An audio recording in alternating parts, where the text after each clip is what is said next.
Welcome back to ZF Story Life. Today, we have a real story that's bound to inspire you and make you see life in a whole new way. If you love real stories that push you to grow, then make sure to subscribe and turn on notifications. Now, let's dive into this incredible real-life story on ZF Story Life. During his usual morning patrol in the harsh northern wilderness Arctic Reserve, Ranger Nathan Harris heard a piercing cry. The frost was especially intense that day, and a cold wind whipped up snow, making visibility poor. Nathan followed the sound, which led him to a natural ice bridge over a partially frozen river. There he discovered a deep pit trap with a weary polar bear cub inside, already losing strength from cold and exhaustion through the blizzard. Nathan noticed that the walls of the pit had been clearly worked on. Poachers had made them steep and smooth on purpose. Tool marks and fresh claw scratches on the ice showed the cub's desperate attempts to escape. The pit was quite deep, and its edges had been intentionally soaked with water, which quickly froze to create a dangerously slippery surface. Nathan saw a few drops of blood on the ice. The cub had injured itself while trying to climb out. Looking around, Nathan spotted the mother bear trapped in a steel net set by the ERS. Her paw was badly hurt by the metal cables, and each attempt to free herself only worsened her injury. She looked helplessly in the direction of her struggling cub. The net was expertly set. The cables were anchored firmly to a massive ice block frozen deep into the ground. Each movement by the mother bear tightened the cables around her paw. The thermometer on Nathan's watch showed a further drop in temperature. Snow falling into the pit began to form an icy crust on the cub's fur. Its movements grew slower and its cries became weaker. Quickly assessing the situation, Nathan realized he needed to rescue the cub first, as its condition was critical. He took climbing gear from his backpack, a sturdy rope capable of holding a great weight, carabiners, and compact blocks to create a hoisting system. Nathan's hands began to go numb from the cold. Even in heated gloves, he methodically assembled the hoisting system, securing one end of the rope to a large ice outcrop. Time was against him. Every minute lost reduced the cub's chance of survival. His first attempt to throw a loop was unsuccessful. The icy rope didn't handle well with his frozen hands. The cub weakly jerked when the loop touched its side. The second attempt also failed as the loop slipped off the cub's snow-covered fur. Suddenly, Nathan heard the distant hum of snowmobiles. It seemed the poachers were returning to check their traps. The ranger sped up his actions, realizing he had had less time. The third attempt was successful. The loop securely wrapped around the cub.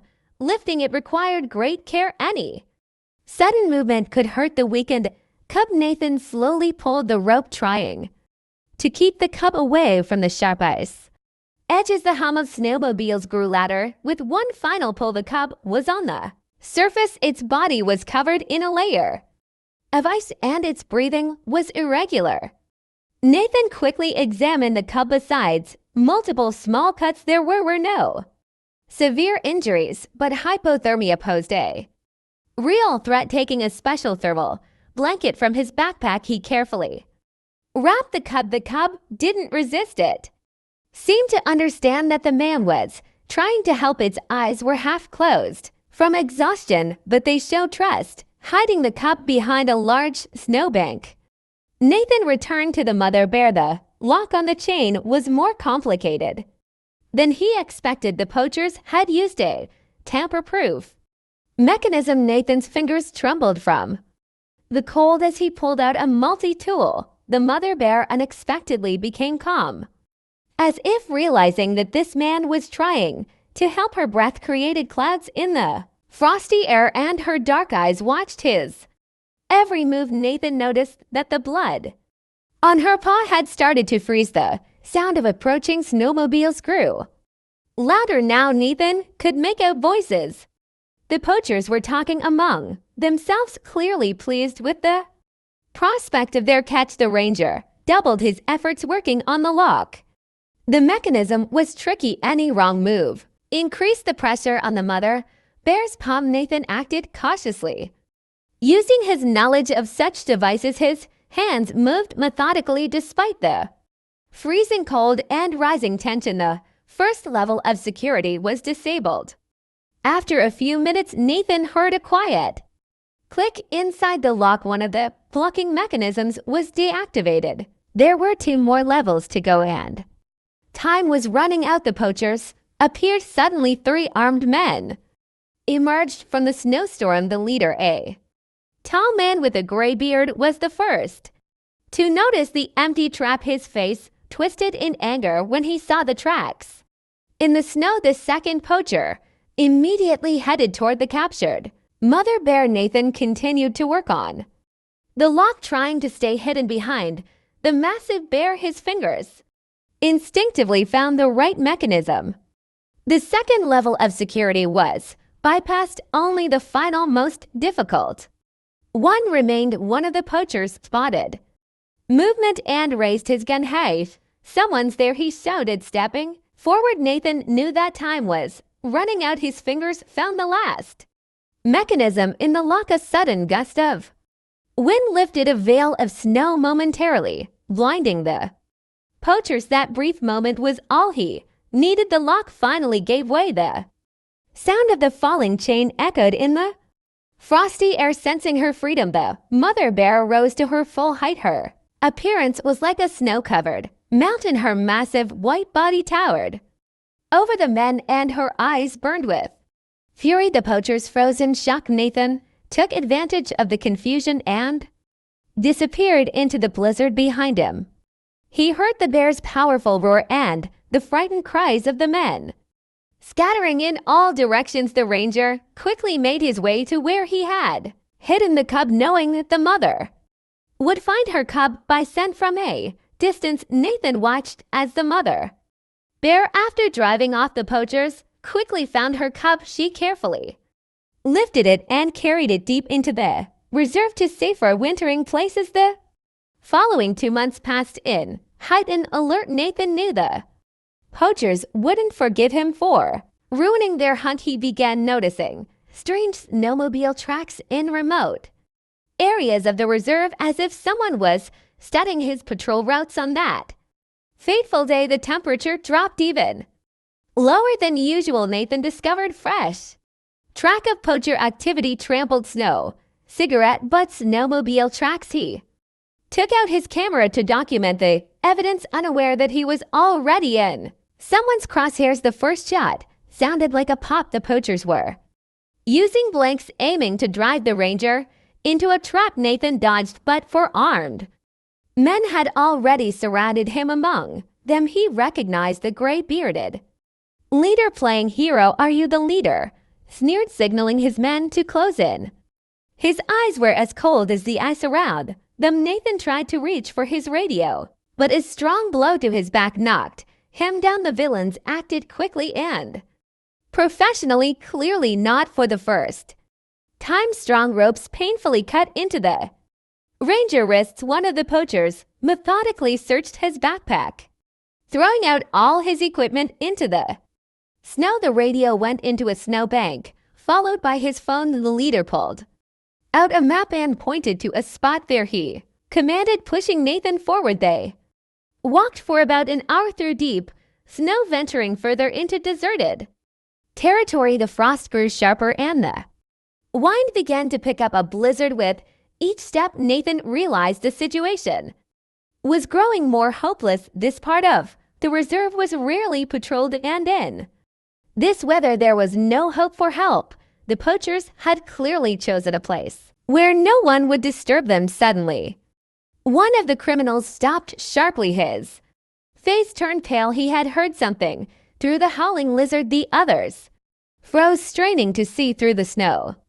The sound repeated, a deep rumbling growl that chilled the blood. A huge white figure emerged as if from nowhere. The bear moved silently despite her impressive size. Nathan immediately recognized her by the scar on her paw. It was the very animal he had saved 2 months earlier. "Don't move," the leader whispered, slowly raising his gun, but the bear had already positioned herself between the poachers and the tied-up Nathan.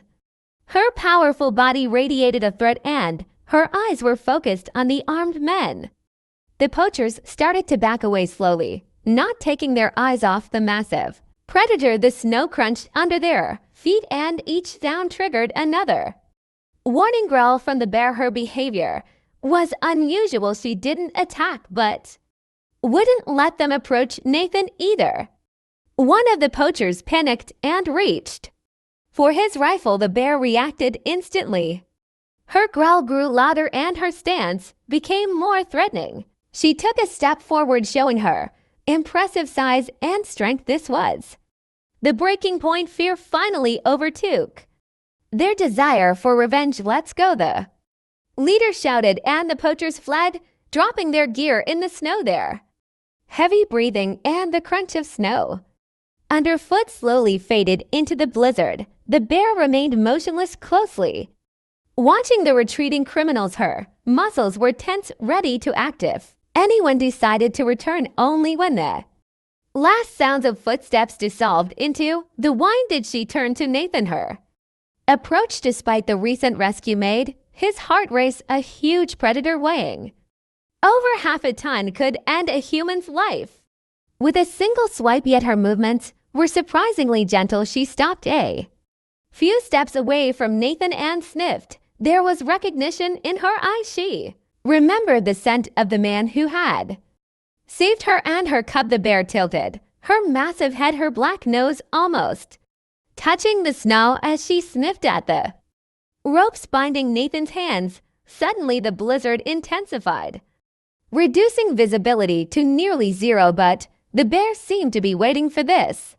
In the relative cover of the swirling snow, she cautiously moved closer to the ropes, her warm breath thawed Nathan's frozen hands. To Nathan's amazement, the bear began to gently chew through the ropes, her enormous teeth capable of ripping through sealskin worked with incredible precision, avoiding touching Nathan's skin. One by one, the knots gave way until Nathan was completely free. After releasing him, the bear took a few steps back, but didn't leave. She seemed to be waiting for him to stand and gather himself. Nathan slowly got up, stretching his stiff limbs. His wrists were red from the ropes, but fortunately, there were no serious injuries. "Thank you," he whispered, looking into the animal's dark eyes. The bear tilted her head slightly, as if understanding the word. In that moment, an extraordinary bond formed between human and wild animal. Two beings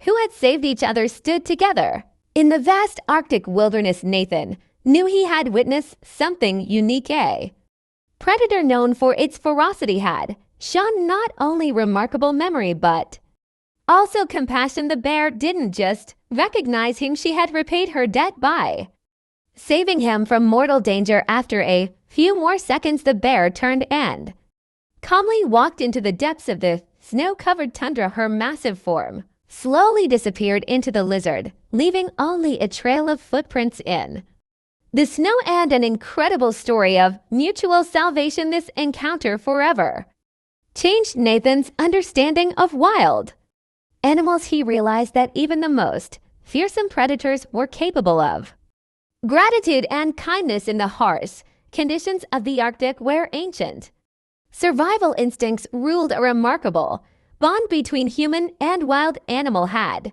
been possible. Thank you for watching this real-life story on ZF Story Life.